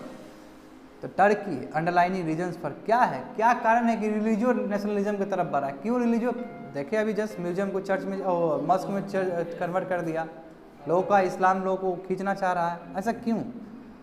तो इस्तानबुल मतलब कैपिटल है तुम्हारा टर्की का, ठीक है। तो टर्की को बोल, जैसे इंडिया को बोलना है तो दिल्ली बोलेंगे, न्यू दिल्ली बोलेंगे। पेपर में देखो कि New Delhi is going to do this one, इसका मतलब India is going to this one, तरीका है लिखने का, ठीक है। तो इस्तानबुल क्या है, यानी कि Turkey went to the opposition in local election held by, ये जानना जरूरी नहीं है, वहाँ पे कूप हो गया, ठीक है। ये जानना तुम लोग के लिए जरूरी नहीं है, ये जानना जरूरी है। तो देखो इकोनॉमी क्या है कि देखो बोल रहे हैं ना, वैल्यू घट गया, यानी कि सिंपल समझो, ये तुमको आंकड़ा याद करने की जरूरत नहीं है कि बाहर कंट्री है। सिंपल जो डॉलर का वैल्यू पहले था टर्की के करेंसी के साथ, टर्की करेंसी का नाम क्या है, टर्की करेंसी का नाम है लीरा, टर्किश लीरा, समझे। टर्किश लीरा का जो वैल्यू है अभी डॉलर के हिसाब से बहुत कम हो गया है, तो छटपटाएगा। क्यों, क्योंकि इंटरनेशनल ट्रेड तो डॉलर से ही हो रहा है, तो अपना स्ट्रेंथन करेंगे। स्ट्रेंथन दो तरीके से हो सकता है, या डॉलर के हिसाब से करिए या फिर गोल्ड में करिए। और यही बोले थे कि रसिया और तुम्हारा चाइना कैसे गोल्ड बढ़ा रहा है, बात हो चुका था, है ना। मैं इंडिया का अभी भी फॉरेन एक्सचेंज में सबसे ज़्यादा डॉलर ही है, यही बोले थे तुमको उस दिन। देयर इज इंक्रीजिंग अनएम्प्लॉयमेंट बहुत बढ़ रहा है, इकोनॉमिक डिस्ट्रेस है उस कंट्री में, ठीक है। There were several wasteful project, फालतू प्रोजेक्ट्स निभाया जा रहा है। इकोनॉमिक मिसमैनेजमेंट, ऐसे दौर में जहाँ इकोनॉमिक मिसमैनेजमेंट है, वेस्टफुल रिसोर्सेज पे खर्च किया जा रहा है, इकोनॉमिक व्यवस्था पूरा चरमरा गया है, तो सत्ता कभी भी हाथ से जा सकता है। तो आप सेंटिमेंट्स पे खेल दिए लोगों का, रिलीजन पे खेल दिए, समझे ना बात को। ये तुम इंडिया के लिए भी इक्वली इम्पोर्टेंट है। तो देखो religio nationalism last refuse of desperate politician, जो डेस्परेट पॉलिटिशियन होते हैं, फ्रस्ट्रेटेड पॉलिटिशियन होते हैं, लास्ट स्टेप यही बचता है कि अपना सत्ता को बचाना है, यानी कि सत्ता के गलियारों में राज करना है। तो इस चीज़ को आप इन्वोक कर दीजिए, बतिया समझे। तो combination of several economic down trod and authoritarian form of government had a visibly negative impact on its popularity. तो नेगेटिव होगा, इसलिए क्या जाहिर सी बात है, इकोनॉमिक स्लो डाउन हो तो नेगेटिव इम्पैक्ट पड़ेगा पॉपुलैरिटी पे। एक सरकार जैसे मोदी जी को भी नेगेटिव पड़ रहा है कि नहीं है। तो ये जो कैरेक्टर आप जो चेंज किए हैं कि हो गया सोफिया, जो होली आपका विजडम का जो एक प्रतीक था, ये क्या है, is a part of electoral strategy है, इलेक्ट्रोल स्ट्रेटजी है, जीतने का वोट बैंक पॉलिटिक्स है, ठीक है, ताकि आप अपना पॉलिटिकल फॉर्चून को संभाल सके, यानी कि आप गिर सकते थे सत्ता में, उसको फिर से आप खड़ा कर रहे हैं, ठीक है। और झूठ मूठ का बोल रहे हैं कि जो हिस्ट्री में गलत हुआ है हम आपको सही कर रहे हैं। अरे भाई हिस्ट्री में गलत हुआ है छोड़ दो ना यार, हाँ ये तो तुम लोग ही बताना है ना। तो वही है, लोग तो अंधे होते हैं, है ना, लोग तो अंधे होते हैं ना। कॉमन मास क्या होता है, देखो यही बोला कि last refuge however strategy has worked, मगर फिर भी बहुत सारे कंट्री में काम कर जाते हैं, इंक्लूडिंग इंडिया आल्सो। इंडिया को हर समय टारगेट करने की कोशिश कर रहा है अलग तरीके से, कनोटेशन समझो, ऑथर कनोटेशन समझो, डायरेक्ट अटैक नहीं कर रहा है, वो अलग तरीके से अटैक कर रहा है, ये अलग तरीके से, ठीक है। ये क्लास एडिटोरियल इसका देखते हैं, ये इन्वायरमेंट से रिलेटेड है तुम्हारा, ठीक है। वही बैट वाला, बैट क्यों ज़रूरत है, डाउन टू अर्थ में आया था जी, ठीक है। इकोलॉजी एंड इन्वायरमेंट देखो 14 या 15 में फॉल होगा, मोस्ट प्रोबेबली 14 में फॉल होगा। Conservation, environmental pollution, degradation, environmental impact assessment, देखो इन्वायरमेंटल इम्पैक्ट असेसमेंट बताओ, EIA डायरेक्ट सिलेबस में दिया गया, अब हमको याद हो गया। और 50 नहीं करेंगे। देखो तो इन्वायरमेंटल इम्पैक्ट असेसमेंट है ना बाबू, इसका हम लोग 360 किए ना, तो तुम्हारा तो हो गया सिलेबस तो स्टैटिक का खत्म। स्टैटिक का ये नहीं भी बताएंगे चलेगा स्टैटिक में, बात समझे। इस पर तो मेमो टास्क हो गया इन्वायरमेंटल इम्पैक्ट असेसमेंट। चलो बैट्स के बारे में जानते हैं बाबू। चमगादड़ के बारे में कोई है तुम्हारा दोस्त कोई चमगादड़ है? बैटमैन। क्यों बैटमैन के ऊपर इतना फिल्म बना है? बच्चा बोलता है क्या है, तो कोई बोलता है मुझे स्पाइडरमैन बनना है, कोई बोलता है बैटमैन बनना है ना। सपने में हसीन सपना दिखाया जाता है, पड़ी थी, ऐसे आई थी, जीन होता था, क्या सुनाते हैं हम लोग। इसका मतलब क्या, ह्यूमन इमोशंस काफ़ी कनेक्ट है वहाँ पे, तभी तो इसको हम सुनाते हैं। तो बैटमैन को क्यों हम फिगर आउट किए हैं, क्योंकि इमोशंस अटैच है। समझे बात को। इसका मतलब गलत नहीं है बैट का आदमी को बैट के प्रति दिलचस्पी है, इमोशन से बात किया जाए तो। ये समझो, इस तरह समझो। मैं ये कि कोविड केस हो गया तो इसका मतलब ये नहीं कि चमगादड़ को आप जाता बता दोगे। इट्स वेरी बैड थिंग, समझ गया ना। क्या बता दोगे? हाँ वेरी गुड, हमको नहीं बताना है। There are only the mammals. देखो मैमल जानते हो ना बाबू, मैमल्स प्रजाति होता है, अलग अलग होता है प्रजाति, है ना। ये केवल मैमल्स है जो उड़ सकता है, ये मात्र मैमल है जो उड़ सकता है, ठीक है, उड़ने वाला मैमल्स है। और जानते हो कि सोनार सिस्टम पे काम होता है। प्रे को लेना है ना, एक रेस फेंकता है, प्रे से अटैच होके फिर आया, वापस आया तो फिर उसको खाता है, उस तरह उसको सिग्नल मिलता है, सोनार सिस्टम बोलते हैं, है ना, जो इंडियन नेविगेशन में भी यूज़ होता है। तो वो वही बोला कि यूनिक कैपेबिलिटी होता है sonar based echolocation mechanism to capture prey at night. समझ गए बात को। एक सिग्नल फेंकता है, कौन सा? नहीं ऐसा नहीं है, ध्वनि ना, हाँ ये वही इकोलोकेशन, वही इकोलोकेशन जो है ना, ये ध्वनि बोल सकते हो, मगर एक्चुअली इको मतलब क्या होता है कि तुम्हारा सिग्नल रिटर्न होना। जैसे हम बोल रहे हैं hello hello hello hello hello hello, क्या है ये? इको है। कोमल कोमल कोमल कोमल इको है, ठीक है, समझ ना। इस तरह का वॉइस मॉड्यूलेशन जानते हो। Because of their ability to navigate and fly in darkness, क्योंकि इसके पास नेविगेशन का प्रॉपर्टी है, बढ़िया से घूम सकता है, रात को डार्कनेस में कर सकता है। Several Batman stories came to the forefront, इसलिए इमोशन जुड़ गया आदमी का, है ना। बैटमैन का तुम मैगजीन देखते हो, बैटमैन का तुम कहानी देखते हो, प्रदर्शन देखते हो, टीवी में देखते हो, हॉलीवुड में देखते हो, तो बच्चे के बीच में पॉपुलैरिटी काफ़ी बढ़ता चला गया। They also give rise to the baseless myth and unfounded fears leading to their prosecution. क्या है, इससे बहुत सारे फियर्स, बेसलेस मीथ, नए नए मीथ जुड़ने शुरू हो गए। क्यों? बैटमैन को कभी आप हीरो बता दे रहे हो, कभी खराब बता दे रहे हो, है ना। तो इससे क्या हुआ कि इसको अरेस्ट करना चाहिए, इसको पनिश करना चाहिए, इस तरह का भी विचारधारा आपके मन में उमड़ने लगता है, मगर आपको पूरा पता ही नहीं है इसके बारे में कि कितना इंपॉर्टेंट है इन्वायरमेंट को लेकर, समझ रहे हो ना।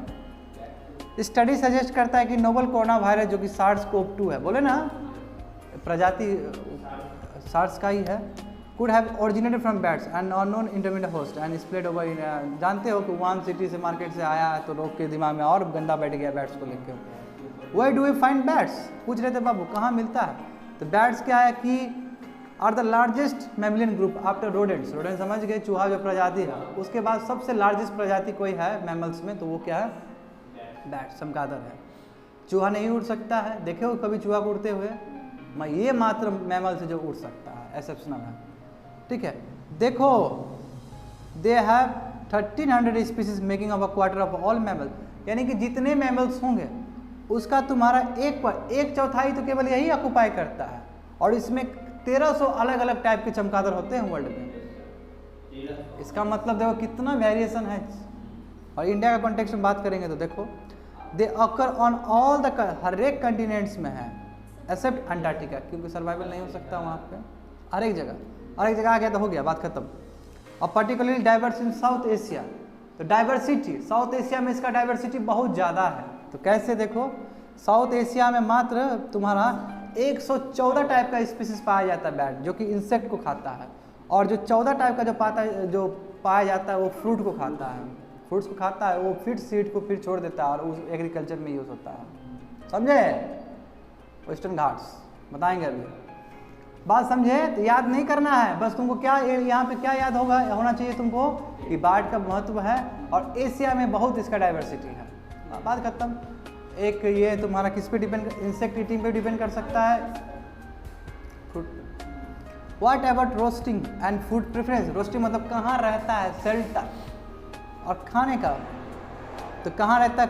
बहुत सारे ट्रीज के कॉलोनीज में रहते हैं, झुंड बना के, ट्री हॉलर्स रहते हैं, केप्स में रहते हैं, या फिर कोई स्ट्रक्चर घर छोड़ दिया है आदमी ने, तो बांझ ऊंझ आता है ना रहने के लिए, पुराना घर खंडर साहब का। तो वही एबंडन मतलब क्या कि जो आदमी कोई भी स्ट्रक्चर बनाया, चाहे घर हो या कोई भी इंफ्रास्ट्रक्चर छोड़ दिया, तो इसने अपना बसेरा डाल लिया। बिल्कुल, तो बसेरा डाल लिया इसने अपना। समझे?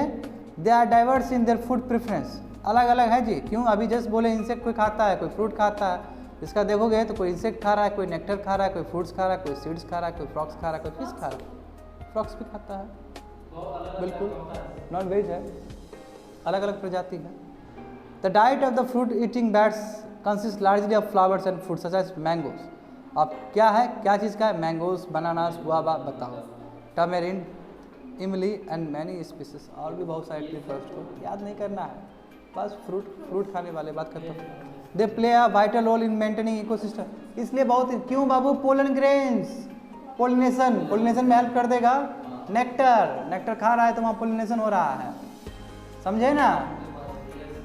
तो इतना ही नहीं, केवल खा रहा है इसके लिए तुम लोग टेंशन मत लो, खा रहा है तो दे भी रहा है।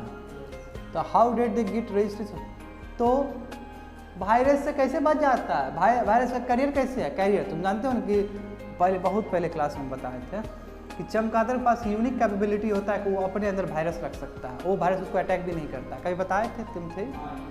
ये मैंने बहुत पहले का करंट अफेयर्स में बताया था, ठीक है, जब कोविड आ रहा था। ये हम बता रहे हैं तुमको, जनवरी का बता रहे हैं, जनवरी, हाँ बिल्कुल उस समय करंट अफेयर्स में।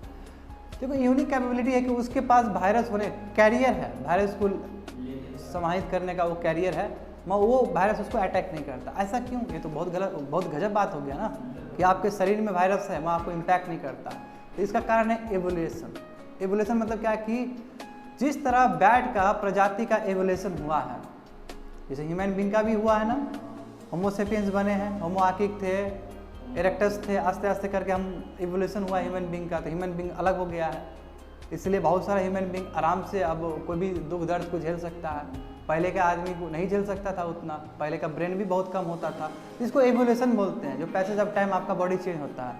वही डार्विन थ्योरी दे दिए थे, इस पर पता होना चाहिए तुम लोग को ये चीज़, ठीक है ना? तो देखो क्या है इसका, यदि तुम जेनेसिस देखोगे तो 52 मिलियन ईयर्स अगो।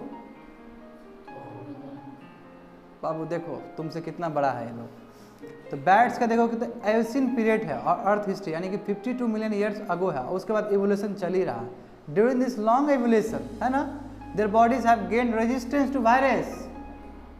वायरस है, रेजिस्टेंस मिल गया क्योंकि एवोल्यूशन हो रहा है, आस्ते आस्ते सहना शुरू कर देगा, दूसरे माइक्रोब्स भी उसको अटैक नहीं कर रहे हैं, इम्यूनिटी स्ट्रांग हो गया और साथ साथ रहना सीख लिया वायरस के साथ। और यही पैथोजेंस होते होते भी उसको कोई दिक्कत नहीं है, आराम से पॉकेट में लेके चल रहा है जी, ठीक है।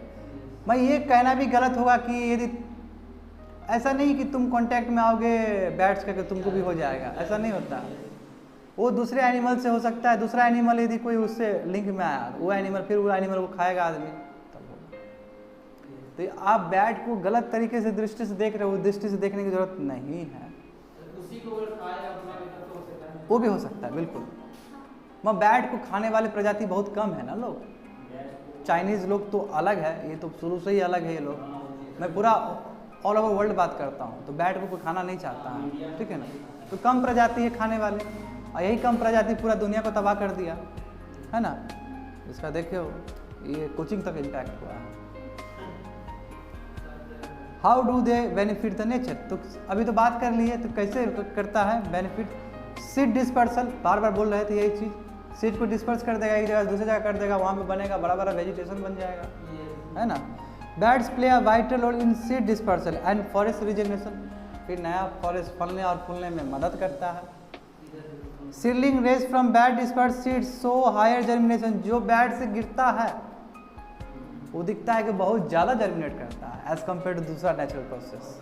बहुत बड़ी बात है, और गजब ग्रोथ होता है उसका, विग्रेस ग्रोथ मतलब गजब ग्रोथ होता है। एक रिकॉर्ड है एज पर वन रिकॉर्ड, ठीक है, एट्री का ATRE का, ये क्या कहता है कि बेंगलुरु बैट्स, जो बेंगलोर का है, बोले ना साउथ इंडिया कर रहे थे, वेस्टर्न घाट्स कर रहे थे, देखो तो बेंगलुरु बैट्स एक बहुत इंपॉर्टेंट रोल प्ले करता है, specially as a seed disperser for 21 forest tree. 21 forest trees के लिए बहुत ही अहम भूमिका तुम्हारा बैट्स की तरफ से आता है वेस्टर्न घाट्स में, ठीक है। The prominence of bat is evident when one looks at the Malabar plum.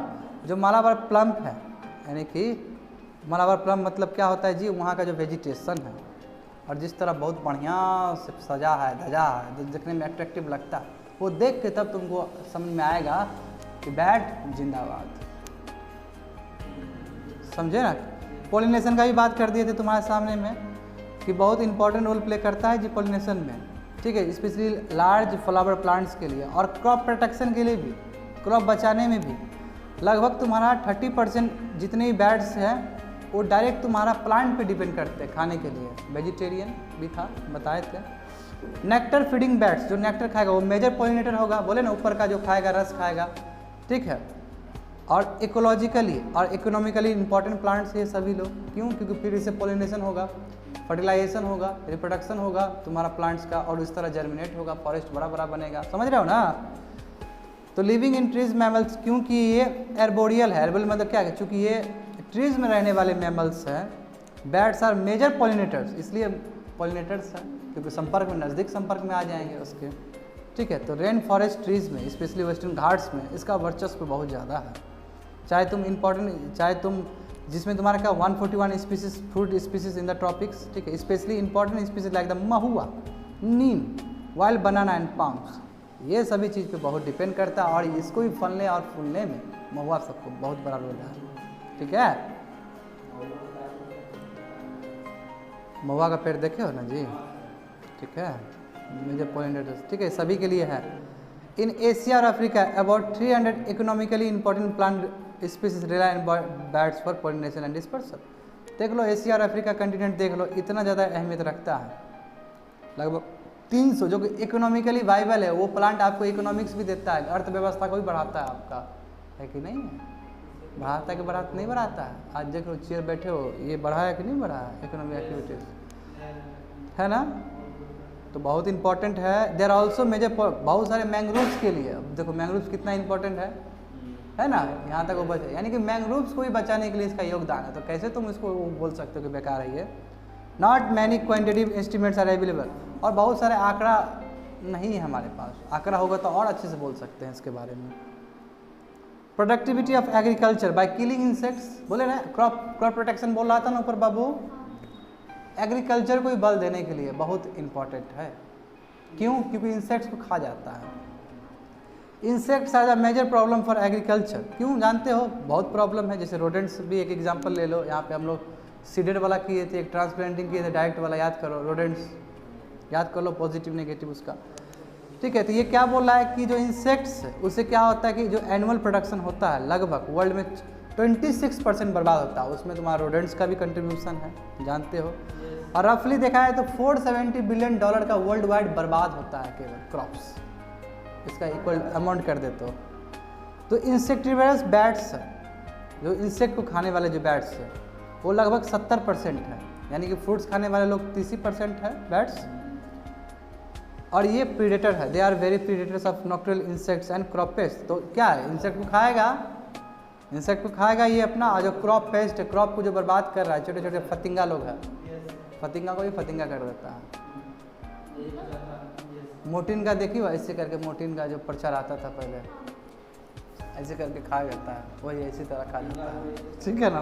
Crop paste, और फतिंगा जो क्रॉप को बर्बाद करने के लिए जाता है उसको ऐसे करके ऑल आउट कर देता है, ठीक है, समझ में आया। Their diversity contributes directly to enhancing crop, और उसका जो डाइवर्सिटी है इससे क्या होता है, इंसेक्ट को भी मार दिए, और उसका जो रोल है, इस रोल की वजह से क्या होता है, प्रोडक्टिविटी आपका बढ़ जाता है क्रॉप, और इकोनॉमिक इम्पैक्ट पड़ता है इसका डायरेक्ट। वेस्टर्न घाट्स में 46 जो स्पीसीज है वो तो इंसेक्टिवेरस है, इसलिए बहुत इंपॉर्टेंट हो जाते हैं, है ना जी। सॉइल फर्टिलिटी, इतना ही नहीं, देखो कितना बड़ा रोल है इसका सॉइल फर्टिलिटी में। क्यों? देखो जो उसका एक्सक्रीटा होता है, वेस्ट प्रोडक्ट होता है, वो फर्टिलिटी को बढ़ाने में बहुत इंपॉर्टेंट होता है। जैसे गोबर देखो, गोबर तो फर्टिलाइजर के तौर पे यूज़ करते हैं, है ना।